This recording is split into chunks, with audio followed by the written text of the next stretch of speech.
Hey there, listeners. Welcome to healthtech 0.1, where I have conversation with investors, entrepreneurs, and experts in the health tech and medtech in developing countries. My name is Billet Hoontrakul, your host. I'm excited to have our guest today, Tabish Sangrar, who I've met in the MIT Hacking Medicine Grand Hack earlier this year. And now we're here in Bangkok for the MIT Hacking Medicine in Bangkok. I'm super excited because he's one of the longtime CIO who turned CEO, exit very early in the career in health tech, youngest CIO. He was invited to World Economic Forum at such a young age. So could we start, Tabish, by having you give a 2 minutes background introduction of yourself? Yeah, thank you, Billet, for having me, and hello to all your listeners. My background has been in technology for more than a decade now. I'm a computer engineer by education, a builder by trade, and just intellectually curious by nature. I had the opportunity to work very early on with a software service company, multinational, globally, had a very non-linear growth path, had the opportunity to work with the CEO of one of the largest software services companies in the world, and then had the bug of starting up. And this was especially around the time when India was going through a massive digital transformation. So I had a stab at startup that got acquired, became the CIO, worked there for a bit, and then post some accolades that validated that I'm good at my work. I started up again. And, when the AI revolution came front and center, I moved to the Valley and reconnected with my mentors and launched another startup in health tech AI. So it's been a fairly fun journey, one of building and just trying to make a positive impact in the world. That's great. We'll delve into each one of it a little bit later. But could we start by your earliest experience? And we had a conversation earlier about this, right? As a young person out of school, how do you start with your first venture? What got you into it? What was the experience that led to that idea? And how do you execute? Could you tell us a little bit more about it? Yeah, the first venture, as with most things in my life, was extremely serendipitous. So my father was a diabetic, and one of the things that I used to do very regularly was order chronic medicines for him. And in India, typically that would mean having a prescription from a doctor, which runs forever actually, and then you call your local pharmacist for refilling that prescription. And every single time, without fail, either there were insufficient medicine sent or the entire prescription not met, and you'd end up calling either one or two pharmacies or calling the same pharmacy at least 3 times to fulfill one prescription in one go. And India around that time was undergoing massive digital transformation, like I mentioned, and you could order everything online. And I was like, hey, you're ordering groceries, why not medicine? That was pretty much like the bug and the germ of the idea. While it was just in my head, the catalyst for this was actually the passing away of my father. And it just turns out that, if there was a service like that in the place and country of his passing, maybe things would have been different. What is very interesting is the way you executed it, right? Your experience is not probably unique in India. Most people would have just said B2C, right? But you went a different route. Can you tell us a little bit more? Why did you decide in that journey, going that way, and how did it turn out? Yeah, it was super fun. Pretty much guerrilla in that sense. So we had a captive customer base, in the sense these local pharmacies that were catering very concentrated consumer base of these condos and high-rise buildings. And they used to face a very similar problem as well, which is running out of SKU stocks. And we started tracking all of that manually to begin with, and then, created a small application which allowed them to digitize something that they called the order book. That gave us insights into the SKU mix, the regularity with which they were ordering, and also what was in demand. And that led us to build the consumer application on top of it, and really then go all out and cater to this highly concentrated base, leading to extremely early traction and validation of the need of something like this in the market. Do you do that deliberately, or is it just because you didn't have, do you read a startup book that's it? Look, Bill Ole does the discipline disciplined entrepreneurship. While it has its merit, my experience has been that, rules are great, but nothing beats real life experience. And when you're on the ground, the signals that you get from your customers, I think that shapes the journey of any startup, right? So my one piece of advice to any aspiring entrepreneur would be to just get out there, out of the lab, out of the office, and just spend as much time as they can with the customer, and that'll shape your startup journey. Right, like do things that don't scale, right? Absolutely. Yeah. I'm a firm believer in that. In the initial stages, you have to do things that don't scale. So basically, you went around giving flyers to people, collect the order books via an app and say, hey, I will deliver that to your door. Yeah. And then you go around collecting from pharmacies. And that's super interesting, right? As opposed to some of the big pharmacy play that would start by, hey, we build a nice website. Let's optimize the user experience and do a huge campaign ad that came down to that try to drive the traffic and get people to order. And we do that sometimes deliberately, or sometimes we just don't have the resources to do the big campaign ad. Yeah. Right? So, look, some of it, don't get me wrong, works really well, but we were super early and there was no precedent for something like this and there were no rule books. In fact, when we started out, everything that we're doing was like borderline illegal under the Drugs and Cosmetic Act because you needed a pharmacist at the point of dispensation of medicine. So the way we counteracted that was we used to complete the sale at the store and then just do the delivery. So we started when there were no rules and everything was game. As you had more mature players coming in, they followed the playbook that you just mentioned, good website, celebrities, worked for the founders. I'm not so sure about the investors. There were a bunch of unicorns which do not exist anymore. Most of them got acquired. They're all friends, so I'm not dissing on them. But yeah, I think only one survived. Right. So that's an amazing journey. And one of the things is you got acquired within a year after building. How's that like?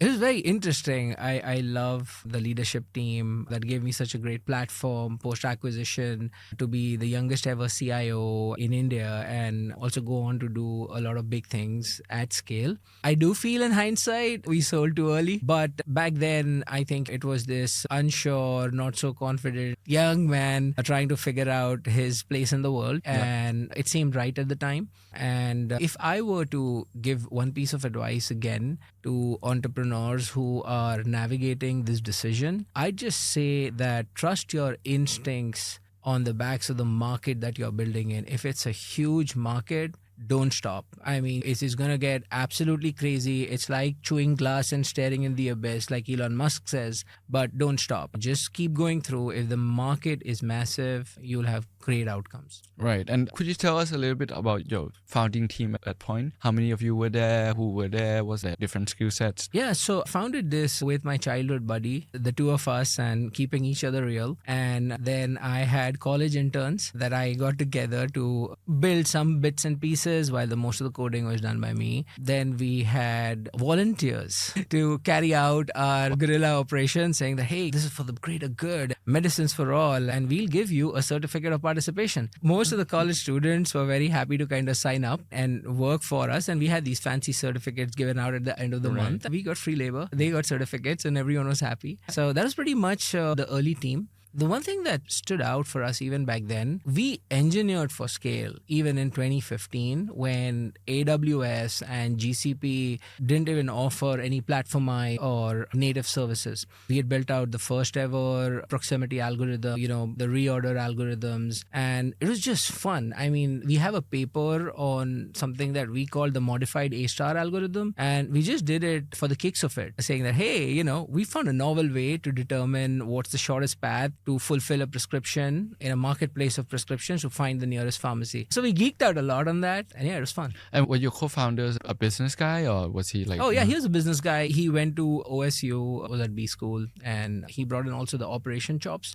Do you have any work experience before starting the company? Or Yes. I was with a large software services company, Infosys. Okay. So I had already executed projects at scale, worked with large teams, managed them, had a very keen sense of understanding of how if the underlying product fails, most of our objectives will go unmet, right? So I had seen that pretty much firsthand in large organizations and the importance of just really solid product. How many years was that before you started the company? 4 years. Okay, so not too long? Yeah, not too long, yeah. Do you think it's a good idea to get some work experience before starting a company? Okay, so I have some radical takes. I hope we cover most of them in this one. In today's day and age, no. I think experience is a roadblock in so many ways. Like, you don't want to learn from the guy who's been doing this for the last 10 years, because the new paradigm shift is for the one who can learn early and is quick on his or her feet. Everything's changed. We're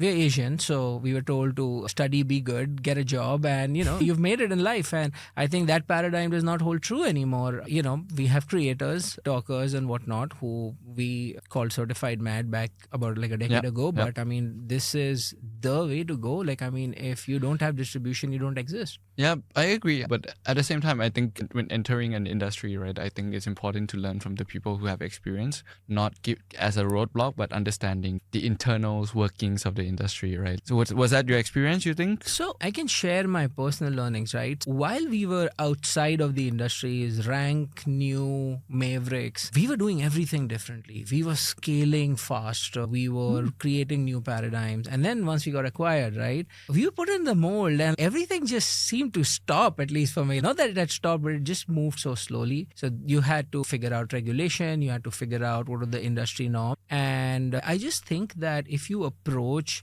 any industry, any sector with a confident naivety, right, you just end up creating some net new routes to success, which just didn't exist being anymore. open-minded, but at the same time trying to understand how the industry works and be critical about it. Yeah. And now you have founded 3 different companies. And is there a repeatable pattern that still guides you till today? They're very different. Aeolus was born out of a pet peeve that there just weren't enough technically strong and aesthetically beautiful products being built in India. And it was just a pet peeve. As a CIO, I used to meet all of these amazing companies and the design used to suck. And I was like, man, we need a tech studio. So Aeolus was born out of that, a need for that to engineer really world-class products. And is the way you execute the same or a little bit different? I'd say I'm always product tech / design first. I think that's not changed. The only thing that's changed between a service and a product company is that when you're building a product company or you're putting on the product lens, you tend to really obsess over the problem that you're solving. And I think that's really good because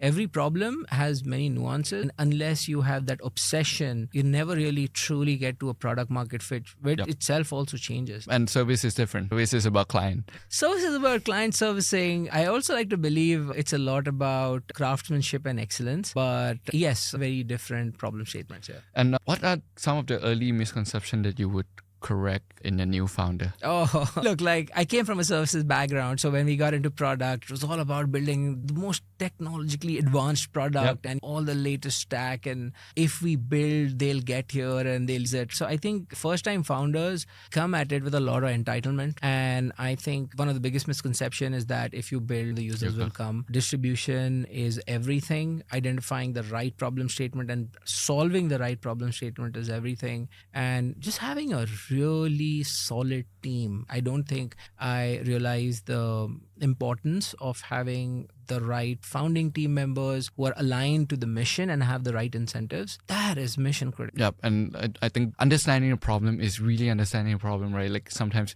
young entrepreneurs come to me and they're like, the problem is aging. I was like, which part of the aging? Really understanding the 10 different why problem. I have one more misconception and I think I want to put it out there. As early first time founders, when you're trying to think about equity split and all of that, one of the most naive ways to do is, hey, we're going to split equal, right? There's this line, equal does not mean fair, which means that you have to be extremely fair to each one of your founders and then decide how you're going to go about how you build the company. So that line stayed with me. Yeah, and there's no right or wrong. Right? It's a long conversation on this split, which we can probably have another time. And now you have built in developing countries and also developed countries, right? Like you've built in the US, you have built in India. Is there a difference in how you think about tackling the problem? Is that one way that you would build in one country and not the other? Yeah, I think a lot. I've now built products for the Indian markets, Middle East, Dubai, Saudi,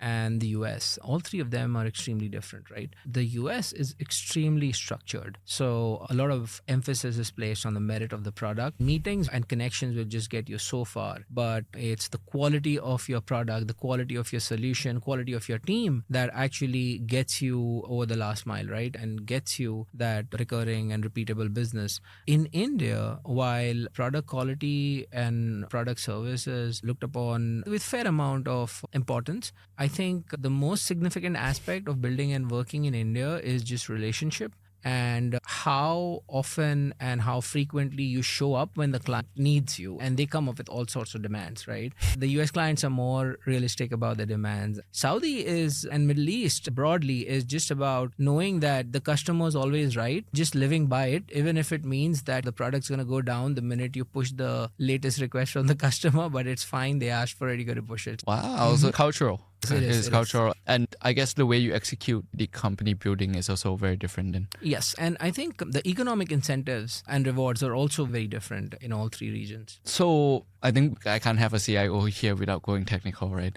Yeah, do it. So when you build in India, 10 years ago, network was flaky, the phones were horrible, the application was not built for scale, there's no AWS. How do you engineer for that? What are the things that you strip out? What are the engineering decisions that you have made so that these things work? Brilliant question. And this has always been the hallmark of every technical endeavor that I've undertaken. That's essentially knowing the customer in the markets that you're building for and the infrastructure in which your product is going to work. Because you might have the best product with the most kick-ass design, but if the underlying infrastructure does not support it, your user is not going to get to the end goal and nothing's going to work. When we were building early on, we accounted for extremely high latency because, like you mentioned, the compute on cell phones was not good enough and networks were not as strong. I think with the entry of Geo a couple of years ago, I think everything's changed in terms of just the raw speed that we have, but that was not back in the day. So we had to build products that were with regards to bandwidth consumption, data consumption, compute and whatnot. I think a lot of emphasis was placed on security, at least when we were building, right? So a very small thing as having server-side security and server-side encryption.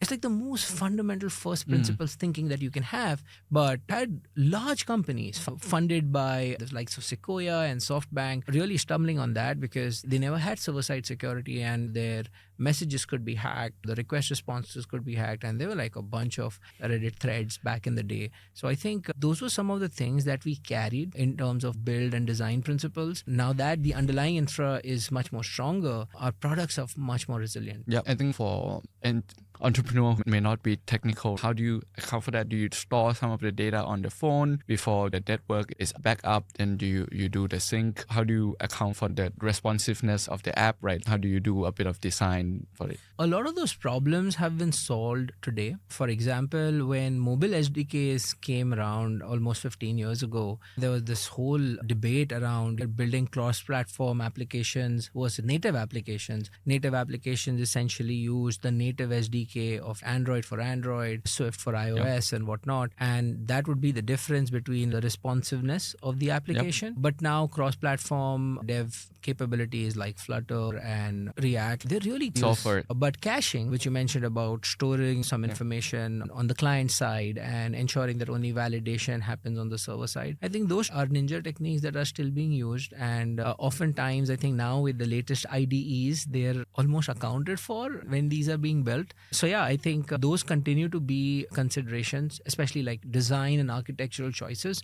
that one should make. I want to add a very cool thing here that we did when we were building out Southeast Asia's first tap-on-phone solution. So you know how you have these EDC machines? We built this out for MasterCard where a vendor then just present his or her phone and you tap the card on that phone. The problem was AWS did not have the necessary security layer on top. So we built out something on our own in PHP and Lumen. And it was like net new. We patented this. It became MasterCard's IP. And now it's rolled out to like 40 plus countries in India. Close to about 50 million merchants use this. It's called SoftPOS. It's live on the Android store. That's again a testament of how if you know the problem statement really well, and you know the limitations of your infrastructure, you can build for scale. Could you elaborate what is SoftPOS? SoftPOS is a tap-on-phone, a mobile solution, which allows you to collect payments by card, dynamic QR code, link-based payment, SMS payment, and also manage your store's inventory through a mobile POS system. What it essentially solves for is the need for shipping these expensive EDC machines, the actual physical devices, which break down almost like every 6 months, and then you can't take card payments anymore and you're stuck. This product, you just download from the App Store, do a self-onboarding, and you're ready to take payments immediately. That's amazing. And I think one of the complaints I hear a lot about young entrepreneurs is that they don't have an idea, what is the insight that they're going to solve, right? And I think getting a job, doing something really just in the industry is not a bad thing, right? Yeah. Like you build a solution for Edna, and that's how you get into the insights of the problem, and now you spin it out as a product, right? If there is a big industry opportunity that or trend and you don't know what to do, get a job in that area, right? Don't stay in your banking comfortable job and then you never get an insight on what to do, right? Yeah. So the traditional path in B school was to get into consulting, spend a couple of years, and then figure out what you really want to do with your life, right? That was the traditional playbook. But this time it's different, right? And I mean, of course, like we were kids during the .com boom and bust, but AI truly feels different. And the reason why it's different is previously, in order to have a true insight, you either needed to be really deeply embedded in a business or a service vertical, or be searching on the edges and looking inside out as opposed to outside in. But now with AI, since everything is game to be disrupted, right? Your traditional digitization, your software, everything stands to be disrupted. If you have a clear enough understanding what the tools are at your disposal in terms of the capability, there are enough highly scalable use cases that are just waiting. They are in fact absolutely hungry to have these solutions deployed in their vertical. And you don't have to be an engineer from the start, right? Like you find a problem nowadays with generative AI, you can prototype without an engineer. Absolutely. Get started, get some early traction, then you hire or find a co-founder so you can validate the idea while you're trying to find a co-founder. If there's a problem you believe in, just dive in, right? AI has truly ushered in the age of the individual with agency. You don't need a degree. You don't need any kind of a background. You don't need any credentials. If you have agency, AI just unlocks a whole new world for you. That's great. And now the conversation like that I have with you feels like you are like a seasoned entrepreneur CEO. Wow, your technical back chops are literally over the top. Was it difficult to transit yourself from a geek, a nerd, to a CEO who knows how to manage all these nuances? It was a forced function, so you have to learn on the job. I do enjoy this energy that I get from people. So it's definitely something that I enjoy, interacting with people, figuring out problems, figuring out the vision. But I must admit that my skills as a CEO are extremely relevant and good when it's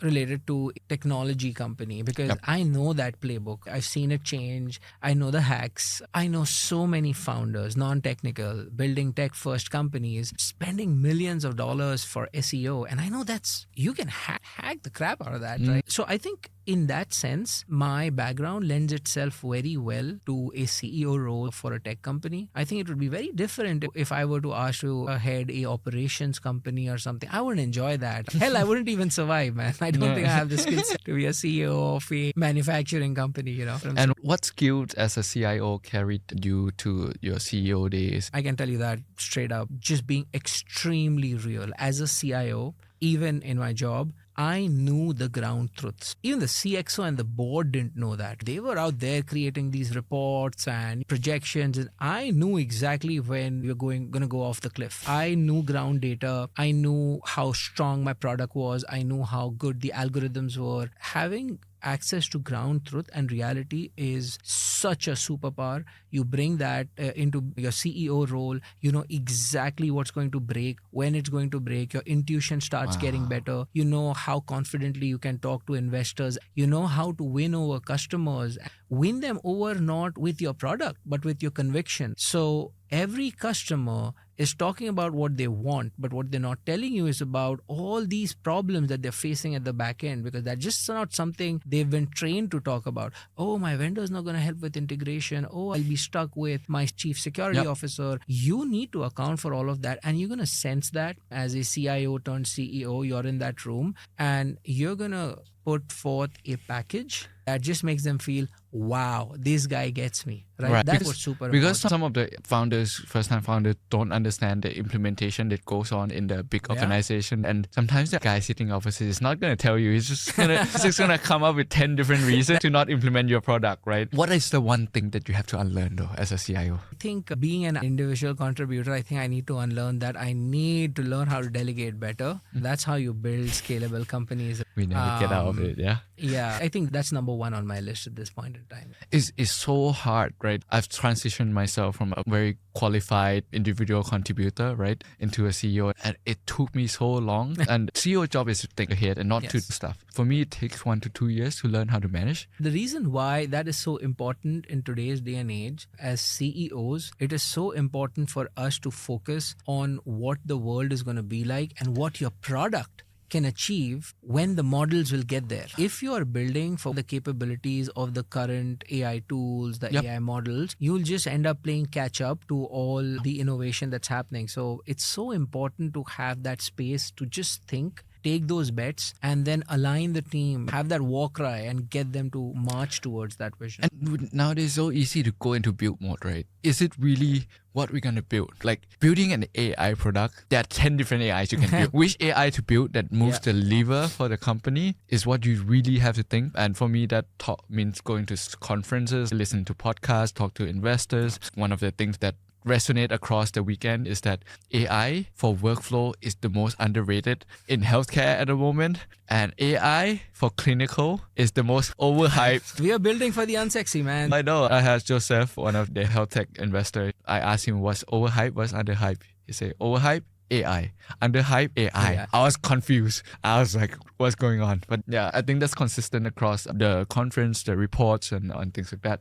Okay, we are at the closing. We'll probably do 2 more questions. As a first-time founder, no technical background, what are the tooling or AI that you use today to build your product to put in front of your client? Great question. I would use deep research on Gemini, on ChatGPT, and even Claude to test out a thesis straight up as a non-technical founder. I'd go deep, I'd spar with it, go do multiple iterations with that, and then try to figure out what a product looks like. Because the current capabilities of the model, they double up as a consultant, a product manager, a software architect, and I wouldn't be too worried about just non-technical. I can give a quick example here. One of the clients that Aeolus is working with right now, and I had an SOS call. It was actually from the client saying, hey, I just had a call with the team and then I was checking in with ChatGPT. It seems that there is a better architectural approach. So you had Google doctors, now you have ChatGPT software architects. So I'd say that non-technical founders, you're safe in good hands with the LLMs that are out there right now. They have all the information that's needed to build great products. I think use the LLMs extensively. Get to this one point where you're able to at least create the prototype. And then once you're ready, rally a team around. And show the product in front of a client, right? If you don't have a technical co-founder yet, just show product, get deeper into the problem. But you got to find your technical co-founder because you can't be a scalable platform with the LLM at the moment. Look, if you're a serious B2B founder wanting to build for B2B SaaS, you need to have strong tech jobs. If it's a B2C kind of product where distribution is key, then I think even if you're a designer and you build a slick app and you're able to get distribution, I think everything else will kind of sort itself in a way. So one final closing questions is for our listeners who are aspiring entrepreneurs who feel ready but unsure. What is the one thing they can do next week? What is the action they can do next week? You're never going to be ready and you're always going to be unsure. That's how it is. But what I would encourage is that keep looking for deep and meaningful insights. Talk to people, be curious, question everything, right? If there ever was a time in human history for a great reset, now is it. And it's the next gen that is going to spearhead. The AI natives are the ones who are going to spearhead all of these paradigm shifts in every single workflow as we know it. So don't be an aspiring entrepreneur first up. Don't be a wantrepreneur. Try to be someone who's just curious and passionate about solving problems. And there are many in the world. Pick the one that you're most passionate about, you deeply care about, and then see how you can use the available tooling to solve it. If it pays, it becomes a startup and a unicorn. If it doesn't, it becomes an amazing hobby and you get karma points. So it's a win-win. That's true. And I think one thing that for aspiring entrepreneur, don't stop complaining. Know the constraints and find a workaround, right? There's no investors, fine. Go for grants. Nowadays, it's so easy to build. So I think for entrepreneurs, we don't complain about problems. We understand the problem, constrain around it and work around it. So I think it's been a great pleasure talking to you. Likewise, Thank you Billet. for coming Thank to you for having me. Bangkok and spending the weekend with us, and looking forward to more time together. Absolutely. Thank you so much for having me, Billet. And congratulations to you and your wonderful team for a successful conference. It was amazing and very well done. Hopefully, I get to see you in other parts of the world soon. Yes, Riyadh. Let's go. Thank you very much. Thanks.